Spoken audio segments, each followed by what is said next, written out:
세계를 다스릴지라 라는 제목을 가지고 함께 하나님의 말씀을 나누기를 원합니다. 사람이 언제 행복한가? 많은 사람들은 행복을 꿈꾸며 또한 이 세상 살아갈 때 모두가 행복하기를 원하는 것이 사람의 마음이라는 것이죠. 근데 사람이 언제 행복한가에 대해서 곰곰이 살펴봤더니 첫 번째는 이것이라고 합니다. 죽을 만큼 사랑하는 사람을 만났을 때 그때 마음 가운데 행복이 가득하다는 것입니다.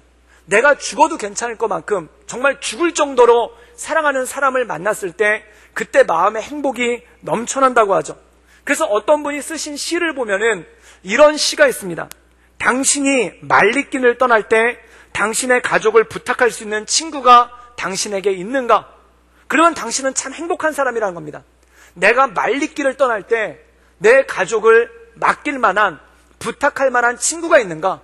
그럼 이 사람은 엄청나게 행복한 사람이라는 겁니다. 여기서 말리길이 단지 먼 길을 떠나는 것뿐만 아니라 죽음을 의미하기도 합니다. 그런데 내가 죽으면서 유언할 때 누군가 손을 붙잡고 내 가족을 부탁합니다 라고 말해도 미안하지 않고 또한 그 사람이 부담스러워하지 않을 그러한 친구가 있는 사람이라면 그 사람은 인생을 정말 행복하게 사는 그러한 사람이라는 것입니다. 또 이런 시가 있습니다. 너가 있어 내가 행복하고 내가 있어 너가 행복하니 너와 내가 함께하는 이 세상이 어찌 행복하지 아니한가 라는 그러한 시구가 있습니다. 내가 있기 때문에 너가 행복하고 또한 너가 있기 때문에 내가 행복하는 그러한 우정을 나누고 그러한 사랑을 나눌 때 이 사람이 어떻게 행복하지 않겠습니까? 그래서 사람의 첫 번째 행복은 뭐냐면 죽을 만큼 사랑할 수 있는 그러한 사람을 이 인생 가운데 만날 때 그는 최고의 행복을 누리는 그러한 사람이라는 것입니다. 그리고 일반 노래 중에 한 20년쯤에 나온 노래가 있는데 노래가 이런 노래가 있습니다. 그녀를 만나기 100m 전이라는 그러한 노래가 있는데 그게 뭐냐면은 데이트를 하는 남자가 그 여자친구를 만나기 전에 100m 전부터 가슴이 설레기 시작하고 얼마나 가슴이 기쁜지 그 1절과 2절로 된 노랫말에 그녀를 만나는 곳에서 100m 전, 그 100m를 걸어가면서 설레고 기쁘고 행복한 마음을 노래로 고스란히 옮긴 그러한 시가 있습니다. 그런데 그 노랫말을 들을 때 이 사람이 얼마나 행복한지, 그리고 그렇게 사랑하는 여인을 만날 때 또한 사랑하는 친구를 만날 때 얼마나 마음이 행복한지 그것이 마음 가운데 잘 드러나 있다는 것이죠. 그렇게 사람은 내가 죽어도 좋을 만큼 사랑하는 사람을 만날 때 그때 그 사람의 인생은 행복이 가득하고 기쁨이 넘쳐난다는 것입니다. 그리고 또 하나, 사람이 언제 행복한가? 죽을 만큼 좋아하는 일을 하게 됐을 때, 또한 내가 죽을 만큼 좋아하는 일을 할 수 있을 때 이 사람은 행복하다는 겁니다. 그런데 이 죽을 만큼 좋은 일이 단지 취미로 끝나는 것이 아니라 내 경제적인 안정까지 뒷받침해 줄 수 있는 일이라면은 이 사람은 얼마나 행복하고 얼마나 좋겠습니까? 그래서 사람에게 있어서 그 사람의 행복을 논할 때 죽을 만큼 사랑하는 사람과 또한 죽을 만큼 좋아하는 일을 하면서 살 수 있다면 그 사람은 이 세상 어떤 사람보다도 행복하고 또한 기쁨에 넘친 삶을 살아가는 사람이라는 것입니다. 그런데 놀랍게도 이 창세기에 나오는 에덴 동산의 축복이 바로 그것이라는 것입니다. 이 에덴 동산 2장, 이 창세기 2장에 보면은 에덴 동산의 축복에 대해서 말씀하고 있는데 첫 번째가 뭐냐면 죽을 만큼 사랑하는 사람과 함께 살게 해주셨다는 것입니다. 그것이 뭐냐면 바로 아담이 하와를 만난 거죠. 이 아담이 하와를 만났을 때 얼마나 그의 마음 가운데 사랑이 넘쳤냐면 이는 내 뼈 중에 뼈요 내 살 중에 살이라. 이 한마디에, 이 한 문장에 이 아담의 사랑이 얼마나 컸는지를 알 수가 있지 않겠습니까?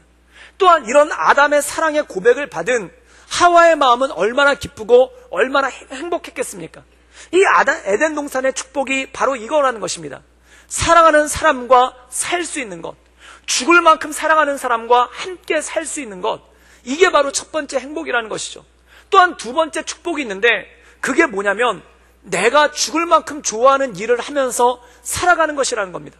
그런데 에덴 동산의 축복이 바로 그것이었다는 것이죠. 이 에덴 동산에서 아담과 하와가 그냥 빈둥거리면서 산 게 아닙니다. 이 말씀에 보면 주님께서 그들에게 일을 주셨다는 것이죠. 그래서 창세기 2장 15절에 보면은 뭐라고 말씀이 나오냐면 사람을 이끌어 에덴 동산에 두어 그것을 경작하고 지키게 하셨다. 또한 아담에게는 그 짐승들의 이름을 짓게도 하셨다는 겁니다. 즉 관리자로서 에덴 동산에서 일을 주셨다는 뜻이죠. 에덴 동산이라는 삶의 터전에서 죽도록 사랑하는 사람과 또한 죽도록 좋아하는 일을 하면서 살도록 해주신 것이 바로 하나님께서 우리에게 주신 축복이고 하나님께서 우리에게 주신 은혜라는 것입니다. 이거보다 더 큰 행복이, 또한 이거보다 더 큰 즐거움이 우리 삶 가운데 어디 있겠습니까? 그런데 문제는 뭐냐면 죄가 들어왔다는 겁니다. 이 죄가 들어올 때 이 행복이 산산이 깨어지기 시작했다는 것이죠. 죄가 들어왔을 때 첫 번째 어떤 일이 생기는가? 죽도록 사랑하는 사람이 더 이상 사랑하는 사람이 아니게 되었다는 것입니다. 저희 고등부 전도사님이 설교를 하시면서 이런 정의를 내려주신 적이 있어요. 그게 뭐냐면은 사랑했어요의 반대말이 뭔지 아느냐는 겁니다. 사랑의 반대말은 증오나 미움이 아니라는 겁니다. 사랑했어요의 반대말은 뭐냐면 사랑했었었어요라는 겁니다. 그게 뭐냐면 옛날에는 사랑했지만 지금은 사랑하지 않는 것, 이것이 바로 사랑의 반대라는 겁니다. 그래서 사랑합니다의 반대말이 당신을 미워합니다가 아니라 사랑합니다의 반대말이 사랑했었습니다 라고 얘기하는 게, 이게 바로 사랑의 반대말이라는 겁니다. 사랑하는 여러분, 우리가 결혼할 때 또한 신혼 때 얼마나 사랑이 넘칩니까? 정말 말 그대로 내 뼈 중에 뼈요 살 중에 살이라고 고백하지 않습니까? 그런데 어느 순간 사랑합니다라는 말이 사랑했었습니다로 바뀌고, 또한 사랑합니다라는 말이 사랑했었습니다 라는 말로 바뀌기 시작하다는 겁니다. 더 이상 사랑이 존재하지 않고 사랑이 먼 아득한 날의 옛날 얘기가 되고 말았다는 겁니다. 이 에덴 동산에 죄가 들어왔을 때, 그리고 에덴 동산에서 쫓겨났을 때 그런 일이 벌어졌다는 거죠. 한때는 내 뼈 중에 뼈요 내 살 중에 살이라고 고백했던 여인을 이 창세기 3장에 아담이 뭐라고 얘기를 하냐면은 이 여자로 말미암아 내가 죄를 지었습니다. 이 여자를 원망하고 이 여자를 탓하게 되는 그러한 일들이 생긴다는 겁니다. 사랑하는 여러분, 우리가 누군가를 사랑해서 결혼하게 됐을 때 첫 번째 사랑함의 특징이 뭐냐면 그냥 고마운 겁니다. 그냥 그 상대방이 그냥 살아있다는 것만으로도, 그 상대방이 존재한다는 것만으로도 그렇게 고맙고 좋을 수가 없다라는 겁니다. 그래서 이 집에 들어갔었을 때 설거지를 하고 있는 아내 뒷모습을 보면은 그렇게 고마울 수가 없고, 또한 힘들게 땀을 흘리고 밖에서 열심히 일하고 들어온 남편의 모습을 볼 때 그렇게 고마울 수가 없다라는 겁니다. 그래서 신혼 때 보면은 그렇게 큰 집에서 사는 신혼부부들 많지 않습니다. 저도 신혼 살림을 채 10평도 되지 않는 다세대 주택에서 처음에 살았는데 진짜 집이 그렇게 조그만 거예요. 그리고 제가 그때 교육전도사 때인데 월급을 사례를 받아오면 사례가 많았느냐? 15만 원입니다. 그럼 그 15만 원짜리 사례 봉투를, 그것도 가끔 교회 형편이 괜찮으면 15만 원이고 아예 나쁠 때는 그냥 없어질 때도 있어요.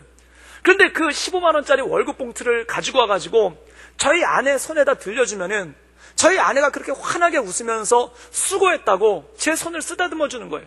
이 고마움이 있는 거죠. 그래서 옛날 노래에 보면은 이런 노래가 있습니다. 젖은 손이 애처로워 만져본 당신. 이 노래를 들었을 때 눈물이 나면 여러분은 사랑하고 계신 겁니다. 근데 이 노래를 들었을 때 닭살이 돋고 남사스럽고 웬일이래 막 이러면은 지금 여러분 마음 가운데 사랑이 사랑했어요가 아니라 사랑했었어요로 먼 추억의 이야기처럼 되어버리고 말았다는 겁니다. 이게 뭡니까? 에덴 동산에 사랑하는 사람과 죽도록 사랑하는 사람과 함께 살게 하게 하신 그 축복이 어느 순간 산산이 깨어지고 서로 원망하고 서로 탓하고, 그래서 남편은 아내를 보고 당신은 도대체 집에서 종일 하는 일이 뭐냐고, 나는 밖에 나가서 땀 흘리면서 일하는데 당신은 맨날 집에서 하는 일이 뭐냐고, 이렇게 아내를 탓하는 일이 생기기 시작하고, 또한 아내는 남편을 보고 도대체 당신이 나를 위해서 해준 게 뭐가 있냐고, 고마움은 사라지고 감사한 마음은 사라지고 그냥 원망과 불평이 남아버리는 것, 이것이 바로 창세기 3장에 나오는 타락한 가정의 모습이고 죄 가운데 빠졌던 사람의 모습이라는 것입니다. 또한 하고 싶은 일, 죽도록 하고 싶은 일을 할 때 그때 기쁨이 넘치죠. 사람이, 대학생들이 학교를 졸업하고 자기가 원하는 회사에 취업했을 때 그 회사 문을 열고 들어갈 때 마음 가운데 얼마나 기쁨이 있습니까? 얼마나 즐거움이 있습니까? 또한 자신이 원하는 전공을 택하고 자신이 원하는 종류의 직업을 가졌을 때 얼마나 마음에 기쁨이 있습니까? 그런데 어느 순간에 이 일하는 것에 대한 기쁨이 사라지고 죽지 못해서 일하게 되고 먹고 살려고 일하게 되고 그리고 먹고 살기 위해서 비굴함을 참아야 되고 또한 먹고 살기 위해서 억울함을 참아야 되고 또한 먹고 살기 위해서 다른 사람의 비유를 맞추면서 살아야 되는 정말 죽지 못해서 하는 이 일들이 생길 때가 있다라는 것입니다. 또 사업하시는 분들은 굉장히 행복하냐? 또 그렇지도 않더라는 거예요.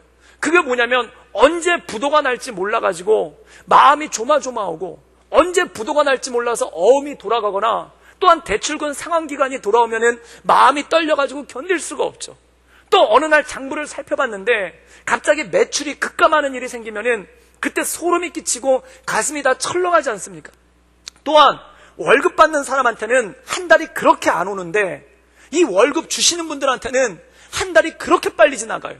월급 줬나 싶은데 또 줘야 되고 월급 줬나 싶은데 또 줘야 되는 그러한 일들이 생기기 시작합니다. 그래서 사업을 하면서 우리 직원들 월급이라도 제대로 챙겨줄 수 있으면 그것만이라도 다행이다 싶을 정도로 그렇게 숨가쁘게 하루하루를 살아갈 때가 얼마나 많이 있습니까? 또 낮은 자리에 있는 분들은 누구한테 짓밟힐까봐 두렵고 또한 높은 자리에 있는 분들은 거기서 떨어질까봐 마음을 졸이고 마음에 노심초사하는 그러한 일들이 얼마나 많습니까? 사랑하는 여러분, 하나님께서 에덴 동산을 주시고 그것을 경작하며 그것을 지키며 그것을 관리하게 해주신 일의 기쁨을 주셨는데 어느 순간 이 에덴 동산을 떠나고 삶의 자리가 에덴 동산에서 옮겨졌을 때 땅이 엉겅퀴를 내고 가시덤불을 내서 힘겹게 하루하루 버텨야만 나가야만 견딜 수 있는 그러한 일들이 벌어질 때가 굉장히 많더라는 겁니다. 그때 사람들 마음 가운데 낙심과 절망이 오기 시작하죠. 또 어떤 젊은 청년들은 그런 이야기를 합니다. 나는 엄마 아빠처럼 살지 않을 거라고, 나는 엄마 아빠처럼 저렇게 불행하게 살지 않을 거라고 얘기를 합니다.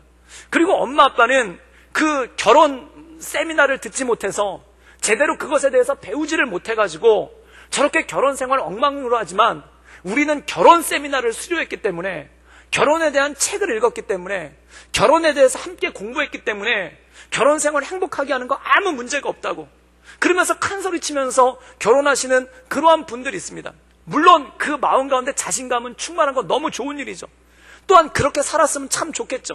근데 어떤 집사님이 그런 얘기를 하더라고요. 본인은 다른 사람 결혼식에 갔었을 때 거기서 신부 입장할 때 딴딴따단 이 소리를 들으면은 살아봐라 살아봐라 그런 가사가 마음 가운데 읊조려진다는 거예요. 그게 뭐냐면 정말 그렇게 열심히 준비하고 또한 좋은 가정 이룰 것 같은데 그렇게 만만치가 않거든요. 정말 부모님만큼만 살아도 정말 부모님만큼만 가정을 유지하고 살아도 성공이다 할 만큼 마음 가운데 그런 생각이 들 때가 있거든요. 또 직장 들어갈 때 그렇습니다. 직장에서 질척거리면서 일하는 직장 선배들 보면은 저 사람들이 무능하거나 또는 게으르고 나태해서 저렇게 질척거리면서 회사에서 일한다고 생각이 됩니다. 그래서 회사에 쓸모도 없는 사람들이 드글드글하게 깔렸다고 생각을 합니다. 그런데 나는 성실하기 때문에 또 나는 지혜롭기 때문에 또 나는 능력 있고 실력 있기 때문에 저들처럼 질척거리면서 회사에서 일 안 할 거라고 얘기합니다. 그런데 회사에서 얼마 동안 일해보면은 저 사람들이 질척거리는 것만큼만 해도 정말 잘하는 거구나. 저 사람들이 저렇게만 일하는 것만 봐도 정말 잘하는 거구나 라는 그런 마음의 생각이 들 때가 있더라는 것입니다. 사랑하는 여러분, 에덴 동산을 쫓겨난 사람, 죄로 말미암아 우리 인생 가운데 죄가 들어왔었을 때 사람의 모습이 이렇다는 것입니다. 하나님께서 사람을 창조하시고 에덴 동산을 주셨을 때 정말 죽을 만큼 사랑하는 사람과 또한 죽을 만큼 내가 좋아하는 일을 가지고 행복하게 그리고 온전하게 에덴 동산의 축복을 누리면서 살기를 원해 주셔서 우리를 창조해 주셨는데 어느 순간에 죄가 들어와서 그 죄로 말미암아 모든 것이 엉망이 돼버리고 또한 죄로 말미암아 인생 자체가 고달프고 힘든 그러한 삶의 모습 가운데 나갈 때가 있더라는 것입니다. 그럼 사랑하는 여러분, 사람의 삶이 이렇게 힘들고 고달프면은 사람은 나도 모르게 소망을 품는 게 있습니다. 그리고 나도 모르게 의지하는 게 있는 거예요. 그게 뭐냐면 자녀들에 대한 소망이 더 커지고 내 인생이 고달프고 힘들수록 자녀들에 대한 기대가 커지고 또한 자녀들에 대한 소망이 커지고 또한 자녀들은 나처럼 살지 않았으면 좋겠다라는 그러한 생각이 마음 가운데 넘칠 때가 있더라는 것입니다. 그래서 어떤 분의 표현대로 보면은 자녀가 부모의 면류관일 때가 있는 거예요. 아무리 잘 나가고 승승장구하는 부모도 자녀가 힘들고 어렵게 살면은 그것 자체로 거꾸러지고 힘들어지는 겁니다. 그런데 부모님은 별 볼 일 없는데 이 자녀가 승승장구하고 잘 나가면은 갑자기 어깨에 힘이 들어가고, 그리고 나는 지금 현재 단칸방에 살고 있어도 자녀가 잘 되는 모습을 보면은 그것 때문에 어깨가 펴지고 그리고 힘이 들어가고 정말 면류관을 쓴 것 같은 그러한 영광을 느끼지 않습니까? 그래서 사람들은 자신의 삶이 고달프고 힘들고 또한 소망을 가질 수 없을 때 어떠한 일이 생기냐면 자녀를 바라보게 되고 자녀에 대한 기대가 굉장히 커지더라는 것입니다. 오늘 말씀 가운데 보면은 아담과 하와가 하나님께서 그들에게 주신 모든 축복을 죄로 인해 잃어버리고 고달프고 힘겨운 삶을 살아갑니다. 그리고 성경에 나오진 않았지만 이들이 에덴 동산에서 쫓겨났을 때, 에덴 동산에서 나오게 됐을 때 그 첫날 밤을 보내며 하와랑 아담이 얼마나 많이 울었겠습니까? 그 에덴 동산의 모든 축복들을 잃어버리고 그 에덴 동산에서 쫓겨나서 가시덩굴과 엉겅퀴가 가득한 그 세상을, 땅을 경작하며 힘겹게 살아갈 때 그들의 눈에 얼마나 많은 눈물이 흘렀고 얼마나 그들 마음 가운데 고통이 있었겠습니까? 그런데 오늘 말씀 가운데 보면은 이들도 우리와 비슷하게 자녀를 통해 새로운 소망을 가지려고 했던 것 같아요. 그리고 자녀를 통해 새 힘을 얻으려고 했었던 것 같아요. 그것이 바로 오늘 말씀 창세기 4장 1절에 잘 나와 있다는 것입니다. 우리 함께 창세기 4장 1절의 말씀을 함께 읽도록 하겠습니다. 우리 다 같이 읽겠습니다. 시작. 아담이 그의 아내 하와와 동침하매 하와가 임신하여 가인을 낳고 이르되 내가 여호와로 말미암아 등남하였다 하니라. 이 말씀 가운데 보면 하와가 아이를 낳습니다. 아들을 낳았는데 그 아들의 이름을 뭐라고 지었냐면 가인이라고 지었습니다. 이 가인의 이름의 뜻은 뭐냐면 얻었다는 뜻입니다. 즉 나에게 뭔가가 주어졌다는 뜻이 바로 가인이라는 뜻입니다. 나에게 뭔가가 주어졌다는 뜻이 무엇입니까? 선물이라는 뜻이죠. 은혜라는 뜻이죠. 은총이라는 뜻이죠. 이 에덴 동산에서 쫓겨나서 거기서 고달프고 힘든 삶을 살던 이 하와에게 이 가인이라는 첫 아들이 주어졌을 때 이 가인을 붙잡고 이 아이는 나의 은총이다, 이 아이는 나의 선물이다, 이 아이는 내가 얻은 바 되었다, 이 아이는 나에게 주어진 바 되었다라는 그러한 소망을 가지고 나간다는 것입니다. 사랑하는 여러분, 많은 분들이 그런 얘기를 합니다. 세상에서 제일 예쁜 꽃은 어떤 꽃인가? 사람꽃이라는 거예요. 사람꽃이 가장 예쁜데 그 중에 가장 그 예쁜 사람꽃 중에 가장 귀엽고 가장 좋은 꽃이 뭐냐면 손주꽃이라고 얘기를 하더라고요.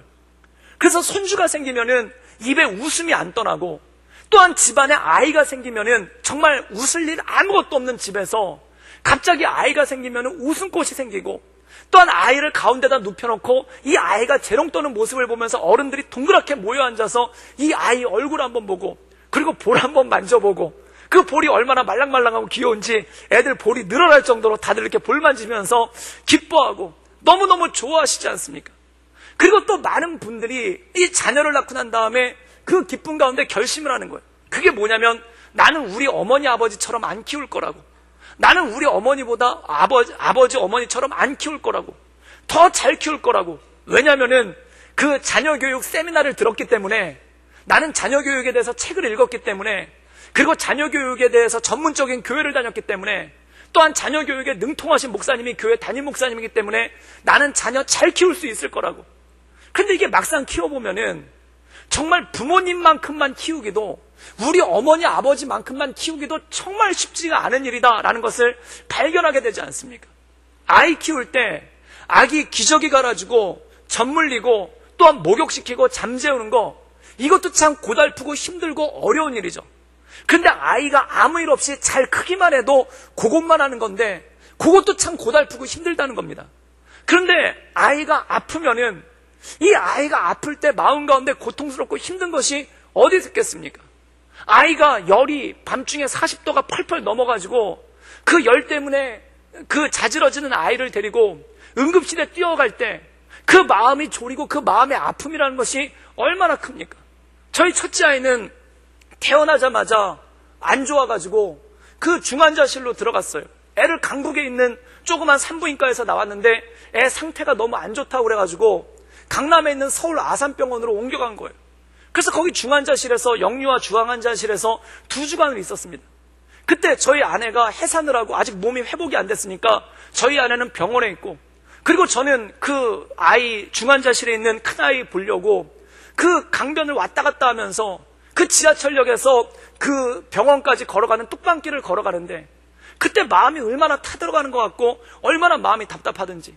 그리고 면회 시간이 돼서 중환자실에 들어갔는데 그 조그만 아이 손과 발에 정말 그 대나무같이 대모처럼 굵은 주사바늘이 꼽혀있고, 그리고 그것 때문에 아이가 불편해가지고 칭얼거리는 모습을 볼 때 얼마나 가슴이 무너지는 것 같습니까? 그리고 주사바늘이 어쩌다 빠졌는데 그거를 다시 꽂으려고 하는데 아이가 살이 통통하고 혈관이 보이질 않으니까 그거 넣는 게 쉬운 일입니까? 그래서 그 몇 번을 그 정말 한 줌도 안 되는 애 팔목에다가 그 주사바늘을 계속 찔러대는데 아이는 자지러지고, 그리고 애 그 팔목을 잡으면서 그걸 볼 때 마음이 타들어가는 것 같고 마음에 눈물이 나지 않습니까? 그리고 그 그 아기 중환자실에 어떤 아이는 낳자마자 심장 수술을 했더라고요. 그래서 자기보다 더 큰 붕대를 몸에다 칭칭 감고 거기서 누워있는데 어떤 엄마가 그 아이를 품에다 안고 울고 있는데 정말 그 엄마의 마음이 제 마음 가운데 그대로 일으켜지는 거예요. 이 아이 대신 아플 수만 있다면 차라리 내가 아픈 게 더 낫지 않을까? 라는 그런 고통을 가지고 아픈 아이들을 부여잡고 어려운 아이들을 부여잡고 그러고 기도하지 않습니까? 그리고 아이들을 눈물로 키울 때가 참 많지 않습니까? 또 이 아이가 학교 갈 때가 돼가지고 학교를 잘 다니고 공부를 열심히 하면 괜찮은데, 근데 학교 가서 누구한테 맞고 왔을 때 얼마나 마음이 철렁합니까? 또한 학교 가가지고 아이들한테 따돌림을 받아서 어떤 아이들한테 무시당하고 있다라는 그런 얘기를 들을 때 얼마나 마음이 타들어가고 마음을 졸이고 마음이 조마조마합니까? 또 어떤 경우에는 아이가 학교 가서 나쁜 친구들을 사귀어가지고 학교에서 사고를 쳐서 그 사고 수습하느라고 선생님한테 불림을 받아가지고 학교에 들어갈 때 그 운동장을 거니는 그 발걸음이 얼마나 막막하고 얼마나 무겁고 얼마나 가슴이 철렁합니까? 이 자녀 키우는 게 이렇게 힘든 거예요. 또 어떤 경우에는 이 자녀를 잃어버릴 때가 있습니다. 놀이동산이나 시장에 데리고 갔는데 이 자녀의 손을 놓치거나 잠깐 한눈 파는 사이에 아이가 안 보일 때가 있어요. 이때 가슴이 타들어가는 것은 이로 말할 수가 없죠. 제가 저희 큰아이 8살 때 속초에 한번 놀러 간 적이 있는데 거기 묵호항이라는 항, 꼭 부산에 있는 자갈치 시장처럼 그렇게 복잡한 시장인데 거기서 제가 그 무슨 튀김 같은 걸 사려고 줄을 잠깐 쓰고 저희 아내가 아이를 보고 있었는데 어디선가 어떤 여자가 진짜 미친 듯이 울부짖는 소리가 나는 거예요. 그래서 어떤 여자가 대낮부터 저렇게 울부짖나 그러고 봤더니 저희 아내인 거예요. 저희 아내 아시는 분들은 아시겠지만 굉장히 우아하고 엘레강스한 여성입니다. 아무 데서나 울고 아무 데서나 울부짖고 그러지 않아요. 그런데 아이를 잃어버렸다는 거예요. 아이가 손을 놓고 뛰어갔는데 어디로 갔는지 안 보인다는 거예요. 그때 저도 같이 울부짖었습니다. 여러분들 보시다시피 아시다시피 제가 얼마나 젠틀하고 점잖은 사람입니까? 제가 웬만해서 어디 가서 안 옵니다. 그런데 거기서 저도 울부짖으면서 둘이 같이 그래가지고 찾은 거예요. 5분 만에 찾았는데 그 5분 동안 진짜 가슴이 다 타들어가는 것 같더라고요. 그 5분 동안 죽겠더라고요. 그런데 그게 5분이 아니라 하루고, 하루가 아니라 이틀이고, 이틀이 아니라 일주일이고, 그것이 1년이고 2년으로 넘어가면 그 부모의 속은 얼마나 타들어가고 그 부모의 속은 얼마나 고통스럽겠습니까? 또 자녀가 사춘기 때 방황을 끝내지 못하고 가출을 할 때가 있어요. 그럼 이 아이가 집에 나가서 안 들어오는데 그 안 들어오는 밤 뜬 눈으로 눈물을 흘리며 지새우지 않을 부모가 어디 있겠습니까? 혹시나 아이가 들어왔을 때 집문이 잠겨있으면 못 들어올까봐 집문을 열어놓고 추운 겨울에도 그 집 현관문을 열어놓고 기다리는 그 부모의 마음은 오죽 상하고 오죽 힘들겠습니까? 또한 자녀가 잘 자라는 것 같았는데 자리를 못 잡아가지고 이리저리 방황하고 떠돌아다니는, 안정을 못 찾아가지고 이리저리 떠돌아다니는 모습을 볼 때 그 부모님의 모습이 얼마나 타들어갑니까? 그래서 자녀가 취업 준비를 하는데 어머니가 나와서 새벽 기도를 드리고 있더라고요. 그리고 자녀가 면접을 보는데 어머니가 나와서 새벽에 울면서 기도를 하고 있더라고요. 이게 부모의 모습 아니겠습니까? 또 결혼해서 잘 사는 것 같은데 손주를 낳으면은 그 손주에 대한 걱정이 또 앞에 언급했던 그 내용에 다시 반복입니다. 무한 반복인 거예요. 또 이 아들이 잘 살고 또한 자녀가 잘 살고 성공하는 것까지는 좋은데 효도까지는 바라지도 않는데 부모를 아는 척도 안 한다. 그럼 이것만큼 참 섭섭하고 이것만큼 힘들고 이것만큼 어려운 일이 어디 있습니까? 사랑하는 여러분, 이렇게 기쁨으로 자녀를 낳지만 자녀를 양육하고 돌본다는 것 자체가, 그리고 이 자녀를 키워낸다는 것 자체가 너무나 만만치 않고 힘든 일이죠. 그래서 창세기 3장에는 뭐라고 나오냐면 네가 해산의 고통을 겪을 것이다. 그런데 이 해산의 고통이 단지 아이를 낳는 것에 관한 고통으로만 끝나는 게 아니라 이 아이를 자라게 하고 이 아이를 양육시키는데 너무나 많은 땀방울과 또한 너무나 많은 고통이 따르게 되는 거죠. 그런데 그럼에도 불구하고 거기서 기쁨을 얻고 거기서 주님께서 주시는 은혜 가운데 나가는 것이 우리의 삶이고 우리의 모습 아니겠습니까? 그런데 오늘 말씀 가운데 보면은 이 기쁨으로 내가 얻었다함을 입은, 내가 내 삶 가운데 주어진 바 되었다, 내 삶 가운데 선물로 왔다라는 이 가인이 문제를 일으키게 되는 거예요. 죄가 여기까지 들어오게 되는 겁니다. 우리 함께 창세기 4장 8절 말씀을 함께 읽도록 하겠습니다. 우리 창세기 4장 8절 다 같이 자막을 통해서 읽도록 하겠습니다. 우리 다 같이 읽겠습니다. 시작. 가인이 그 아우 아벨에게 말하고 그들이 들에 있을 때 가인이 그의 아우 아벨을 쳐 죽이니라. 이거 어떻게 해야 되겠습니까? 그 소망을 가지고 태어났던 아이가 내가 얻은 바 되었다, 에덴 동산에서 쫓겨나고 그 고달픈 삶을 살다가 그 기쁨으로 얻은 아들, 그 해산의 고통을 감내해내고 기쁨으로 얻은 아들 가인, 그 아이가 부모 마음에 이렇게 못을 박는 겁니다. 사랑하는 여러분, 이 말씀에 보면은 아들 가인이, 큰아들 가인이 작은아들 아벨을 돌로 쳐 죽이는 일이 생긴 거예요.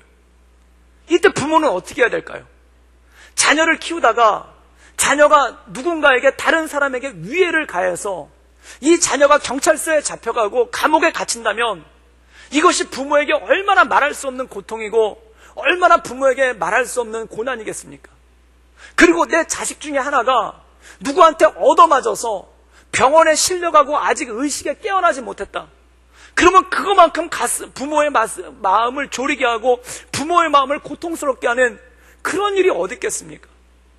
그런데 이 일이 동시에 일어난 거예요. 이 일이 큰아들과 작은아들에게 동시에 일어나게 된 거예요. 큰아들이 작은아들을 때려서 죽인 거예요. 이때 이 부모는 어떻게 살아야 될까요? 이때 아담과 하와는 어디에 소망을 두고 어디에 마음을 두고 어디에 위로를 받고 어떻게 살아가야 될까요? 이거만큼 더 큰 절망이 어디 있고 이거만큼 큰 고통이 어디 있고 이것만큼 감당하지 못할 일이 어디 있겠습니까? 큰아들 살리려고 억울하게 죽은 작은아들을 그냥 묻고 끝내겠습니까? 또한 작은아들의 원통함을 풀어주려고 큰아들을 죽여야 되겠습니까? 이러지도 못하고 저러지도 못하는, 가슴만 타들어가는 그 상황이 아담과 하와에게 벌어진 것입니다. 사랑하는 여러분, 이게 죄입니다. 이게 죄의 모습이고 이것이 사람이 겪고 있는 죄의 고난, 죄의 고통이 바로 이거라는 겁니다. 내가 해결할 수 없는 일인 거예요. 내가 감당할 수 없는 일인 거예요. 내가 받아넘길 수 없는 일인 거예요. 이게 죄라는 거예요. 사랑하는 여러분, 성경에 보면은 다윗의 가정에 비슷한 일이 생기죠. 다윗의 큰아들 암놈이 막내딸 다말을 범하는 일이 생겼습니다. 기가 막힌 일이죠. 도대체 아버지는 어떻게 해야 될까요? 이 아버지 다윗은, 다른 가족들은 어떻게 해야 될까요? 그런데 더 참담한 일, 셋째 아들 압살롬이 이것에 대해서 분을 품고 첫째 아들 암논을 때려 죽이는 일이 생긴 거예요. 이때 아버지 다윗은 어떻게 해야 되겠습니까? 이때 아버지 다윗은 이것을 어떻게 감당해야 되겠습니까? 다윗이 누굽니까? 세계 최고의 천하제일의 능력자가 다윗이에요. 물맷돌로 골리앗을 때려 죽였고, 물맷돌로 골리앗을 물리쳤고, 그리고 이스라엘 나라를 평화로 이끌었고, 가장 최고의 통치로 나라를 이끌어가는 승승장구한 왕이, 이 사람이 바로 다윗이에요. 근데 자기 아들들 사이에서 벌어지고 있는, 자기 자식들 사이에서 벌어지고 있는 이 죄의 문제에 대해서 그는 속수무책이고 아무것도 해결하지 못하고, 이 죄에 대해서 어떻게 해야 해결할 수 있을지, 이 죄의 문제에 대해서 어떻게 풀어내야 될 수 있을지 아무것도 못하고 속수무책으로 있는, 왕의 권력을 가지고 있지만, 누구보다 부유함을 가지고 있지만, 누구보다 지혜로움을 가지고 있지만, 누구보다 용기를 가지고 있지만 아무것도 못하고 속수무책으로 머물러 있는 게, 이게 바로 다윗의 모습 아닙니까? 사랑하는 여러분, 우리 모습이 죄 가운데 있는, 그 죄 가운데 있는 우리의 모습이 이럴 때가 있더라는 것입니다. 사랑하는 여러분, 그런데 놀라운 일이 생겨요. 이 가인과 아벨 사이에 생긴 문제를 누가 오셔서 말씀하시는가? 바로 아담과 하와, 아버지와 어머니가 아니라 하나님께서 오셔서 이 문제 가운데 개입하신다는 겁니다. 그런데 여러분, 중요한 게, 이게 하나님이 경찰의 자격으로 온 게 아닌 거예요. 누가 죄졌고 누가 억울하고 이거 판단하려고 경찰의 마음으로 온 게 아니에요. 누구의 마음으로 왔는가? 아담과 하와 같은 아버지의 마음으로 왔다는 겁니다. 아담과 하와 같은 부모의 마음으로 이 죄 가운데, 참담한 가운데 처해 있는 사람을 어떻게 해야 될까? 이 죄 가운데, 참담한 가운데 있는 이 가인과 아벨을 어떻게 해야 될까? 사랑하는 여러분, 이 죄의 문제를 어떻게 해결하겠습니까? 이 감당할 수 없는 이 죄를 어떻게 해결해야 되겠습니까? 그래서 하나님이 선택하신 게 하나밖에 없는 거예요. 예수님이 십자가 지는 거. 예수님이 십자가 지는 거 외에는 해결할 방법이 없는 거예요. 예수님께서 십자가를 지신 거 외에는 이 모든 것들을 극복할 방법이 없는 거예요. 그래서 인간에게 처음 죄가 들어왔을 때, 그들이 벌거벗음을 보고 부끄러워했을 때 하나님이 가죽옷으로 그들의 수치를 가려주십니다. 이게 뭡니까? 가죽옷은 뭔가가 하나 피를 흘려야 되는 거예요. 뭔가가 하나가 죽어야 되는 거예요. 뭔가 하나 희생이 있어야 되는 거예요.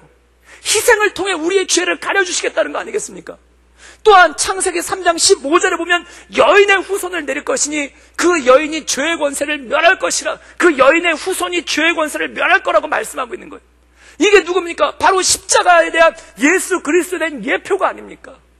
또한 창세기에 보면은 이삭이 모리아산에 올라가서 죽게 되었을 때, 그때 하나님께서 한 수양을 보내셔서 이삭 대신에 죽게 하십니다. 이게 뭡니까? 결국 예수 그리스도에 대한 예표인 거예요. 또한 6월절 모든 큰아들들이 죽게 되었을 때, 그때 어린 양을 잡아서 그 어린 양의 피를 문설주의 발름을 통해 구원을 얻게 되는 역사, 이것이 바로 예수 그리스도의 십자가의 역사 아닙니까? 사랑하는 여러분, 아무도 해결할 수 없고, 아무도 감당할 수 없고, 아무도 지고 갈 수 없고, 아무도 풀어낼 수 없는 이 죄의 문제, 이것을 하나님이 직접 지신 것, 하나님께서 직접 감당하신 것, 그것이 바로 십자가의 은혜고 십자가의 사랑인 줄 믿습니다. 그래서 히브리서에서는 이것에 대해서 어떻게 말씀하고 있는가? 우리 함께 히브리서 4장 15절 말씀을 읽도록 하겠습니다. 우리 다 같이 읽겠습니다. 시작. 우리에게 있는 대제사장은 우리의 연약함을 동정하지 못하실 이가 아니요 모든 일에 우리와 똑같이 시험을 받으신 이로되 죄는 없으시니라. 이 히브리서 14장 15절과 16절을 메시지 성경이라는 성경에서는 이렇게 해석하고 있습니다. 그분은, 자막을 통해서 함께 보시겠습니다. 제가 읽도록 하겠습니다. 그분은 우리의 현실에 무관심한 제사장이 아니십니다. 그분은 연약함과 시험, 온갖 고난을 다 겪으셨지만 죄는 짓지 않으셨습니다. 그러니 곧장 그분께로 나아가 그분이 기꺼이 주시려는 것을 받으십시오. 자비를 잊고 도우심을 받으십시오. 예수님은 어떤 분이신가? 하나님은 어떤 분이신가? 바로 이 가정 가운데 가인과 아벨에게 나타난 그 문제 때문에 눈물을 흘리고 이 죄의 문제를 해결하지 못해 고통하고 있는 이 아담과 하와의 마음을 아신다는 거예요. 그 마음을 동정하시는 분, 불쌍히 여긴다는 게 아니라 같을 동자의 마음정자, 그 마음으로 느끼신다는 거예요. 하나님이 같이 아파하신다는 거예요. 단지 아담과 하와의 문제가 아니라 인류의 죄에 대한 하나님의 마음이 바로 그 아담과 하와, 가인과 아벨의 문제 때문에 어쩔 줄 몰라 하는 그 아담과 하와의 마음 가운데 투영되어 있어서 하나님의 마음이 나타난다는 겁니다. 어떻게 해결해야 되겠습니까? 그것을 해결하기 위해서 예수 그리스도께서 십자가를 지신 것입니다. 이 해결할 수 없는 죄의 문제를 해결하기 위해서 예수님이 십자가를 지신 것입니다. 그리고 그분이 무엇라고 말씀하시는가? 오늘 말씀 가운데, 그러니 여러분은, 죄악 때문에 고통하는 여러분들은, 죄악의 연약함 가운데 빠져있는 여러분들은, 죄악의 시험 가운데 빠져있는 여러분들은 곧장 그분께 나아가 자비를 입고 도우심을 받으십시오. 그분은 여러분의 마음을 아신다는 겁니다. 그분이 여러분의 그 아프고 상한 마음을 아시고 그 마음을 붙잡아 주시고 단지 알 뿐만 아니라 나보다 더 아파하시고, 그리고 이 죄의 문제가 결국 하나님께서 끌어안고 가신 것이 바로 십자가의 사랑이라는 것입니다. 어떤 선교사님이 계신데 그분은 의료 선교사입니다. 이분은 굉장히 좋은 의대를 나왔어요. 그리고 그 의대에서도 굉장히 승승장구하고 또한 우리나라 최초로 최연소로 이식수술에 성공을 하셨어요. 그래서 이분은 장기 이식과 혈관 이식에 관해서는 우리나라 최고의 전문가 중에 한 분이에요. 그리고 그것도 어린 나이에, 젊은 나이에 그걸 성공시켜서 정말 승승장구하고 탄탄대로를 걷는 그런 분입니다. 게다가 아내 되시는 분 역시 같은 학교를 나오시고 내과 전문이에요.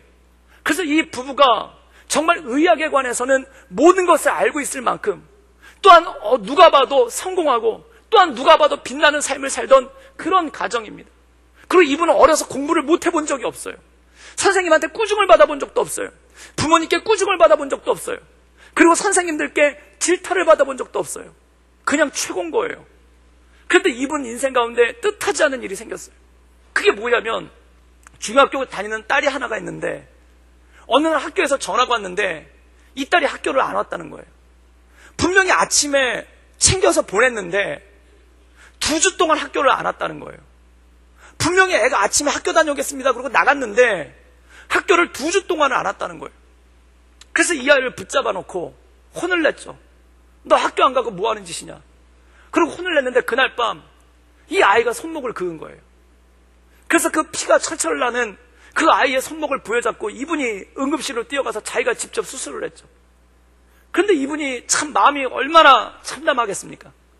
그래서 이분이 수술을 하는데 보통 이분이 레지던트 때부터 응급실에 있어 보면은 그 손목을 긋고 오는 아이들이 참 많은데 그냥 피부만 긋고 오는 경우가 대부분이라는 거예요. 그냥 보여주기로 그냥 피부만 긋고 오는 경우가 대부분인데, 이 딸은 얼마나 깊이 칼을 넣었는지 동맥이 다 끊어졌더라는 거예요. 그래가지고 그걸 부여잡고 수술실에 가서 그 동맥을 이어주는 수술을 하는데 눈물이 멈추질 않는다는 겁니다. 도대체 이 아이한테 무슨 일이 있었기에, 도대체 이 아이의 삶 가운데 무슨 일이 있었기에 이런 일이 생길 걸까? 그런데 고등학교 1학년 때는 엄마 자가용을 끌고 나가가지고 가로수를 들이받아 버린 거예요. 얼마나 세게 받았는지 차가 불타버리고 다 망가지고. 그런데 아이는 다행히 에어백 때문에 크게 다치지는 않았는데 그 모습을 보면서 기가 막힌 거예요. 또 그럴까봐 꾸짖지도 못하겠고. 그리고 고등학교 3학년 때는 아예 집을 나가서 가출을 해버렸다는 거예요. 찾아도 찾을 수가 없죠. 그런데 문자가 하나 왔는데 그냥 나가서 혼자 살고 싶으니 돈만 보내달라는 거예요. 돈도 안 보내주면 어떤 일이 생길지를 몰라가지고 돈을 보내줬다는 겁니다.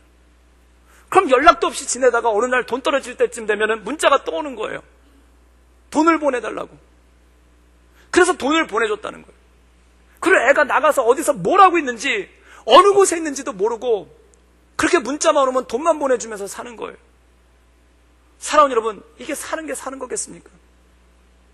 이게 사는 게 사는 거겠습니까? 견딜 수가 없는 거예요. 마음이 타들어가는데, 마음에 불이 붙는 것 같은데, 마음이 바삭바삭 말렸는데 감당할 수가 없고 견딜 수가 없는 거예요. 그러니 이분이 사는 게 아니죠. 그러고 나니까 부부관계도 힘들어지더라는 겁니다. 가정도 깨어지기 시작하더라는 겁니다. 그때 허탄해지는 거예요. 이게 뭔가. 그렇게 술만 드시는 거예요. 술 먹고 울고, 술 먹고 울고. 인생이 깝깝해지는 거죠. 인생이 어두워지는 거죠. 그런데 어느 날 친구 의사 선생님 한 분이 술집에서 술 먹고 울면 푸념이지만 교회에서 울면 기도다. 술집에서 술 먹고 울면 아무도 들어주는 사람 없지만 교회에서 울면은 혹시 하나님이 들어주실 줄 알겠느냐. 교회 가서 울자. 그래서 교회에 와가지고 같이 그렇게 운 거예요. 그런데 교회 와서 같이 우는데 한 찬양이 이분의 마음을 만졌다고 그래요. 그게 뭐냐면 예수 안에 생명 있네. 주님이 빛이 되시네. 예수 안에 생명 있네. 주님이 빛이 되시네.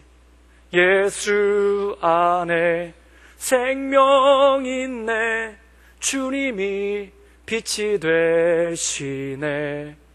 이 곡이 이분의 마음을 움직인 거예요. 그래서 이분이 내가 주님께로 나갑니다.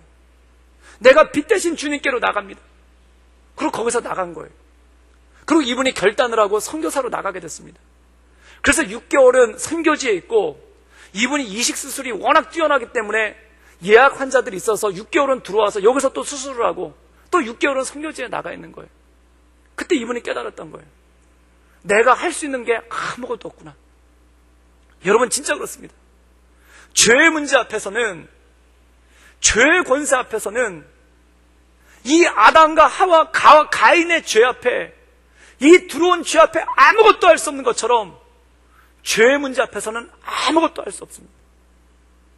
그럼 죄의 문제 앞에서 아무것도 할 수 없을 때 어떻게 해야 되는가?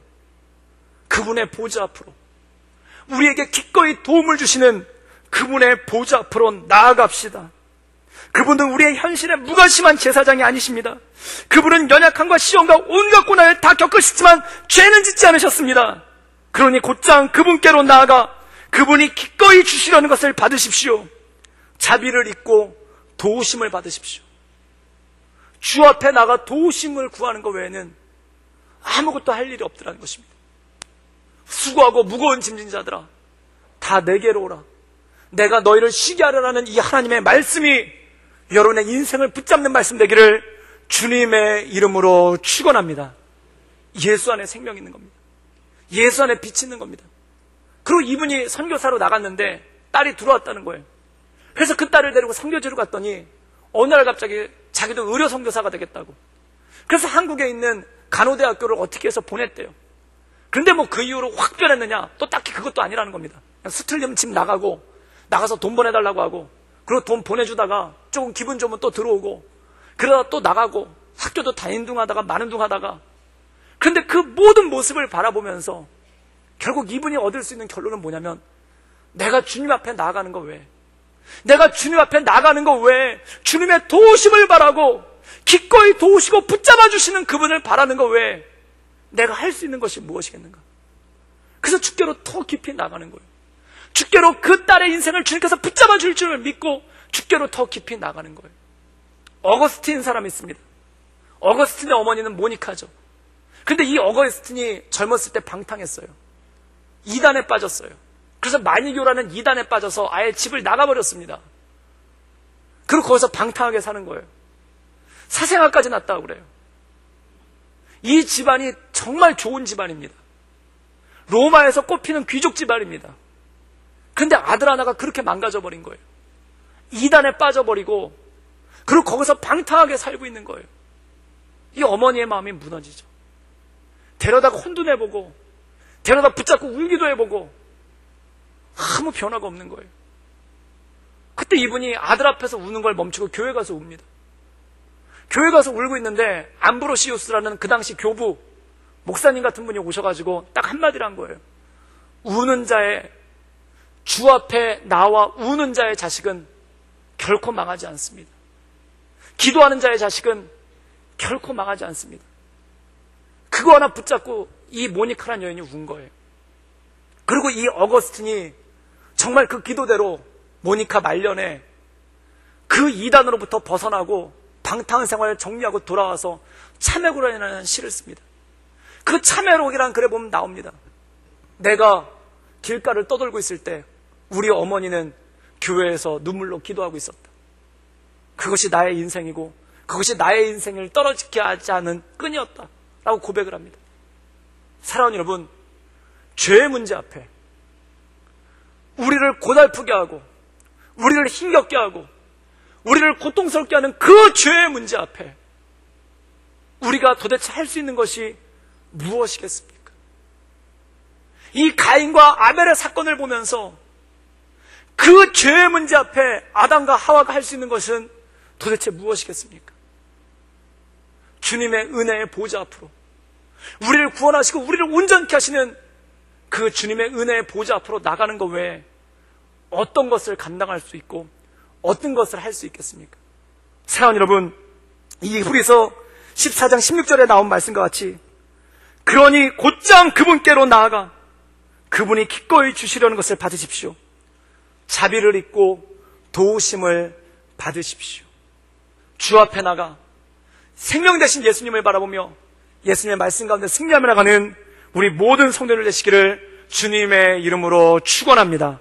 우리 이 시간 잠깐 기도하기 전에 찬양 한 곡 부르고요, 함께 기도하기 원하는데 우리 죄인들을 위하여 함께 찬양하시고 함께 기도하겠습니다.